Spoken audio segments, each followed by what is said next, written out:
చెయ్యి ఫోన్ చెయ్యి. నేను చెయ్యనండి. చేస్తావా లేదా? ఎందుకు చెయ్యాలండి? ఇలా ఎన్నిసార్లు మా అమ్మ నాన్నలు డబ్బులు అడగమంటారు?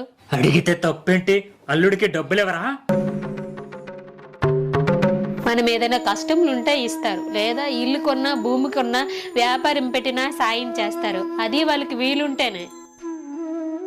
కిందటి సంవత్సరం అడగమన్నావు, అడిగాను, ఇచ్చారు. ఏం చేసావు? తాగి తందనాలు ఆడావు. 6 నెలల క్రితం అడిగాము, నా ఏడుపు చూసి ఇచ్చారు. ఏం చేసావు? బెట్టింగ్లు ఆడి దొబ్బెట్టావు. పని పాట చేయక తాగుతూ బెట్టింగ్లు ఆడుతూ ఇంటిని కూడా తాగెట్టెట్టావు. పిల్ల ఇన్నేళ్ళు అవుతుంది, ఇంకా అత్తమామల్ని అడగడం ఏమిటి? నీకు సిగ్గులేదా? రేపు మన కూతురికి పెళ్లి చేసి పంపాక మన అల్లుడు కూడా మీలాగే చేస్తే మాటి మాటికి డబ్బులు అడిగితే మీరిస్తారా?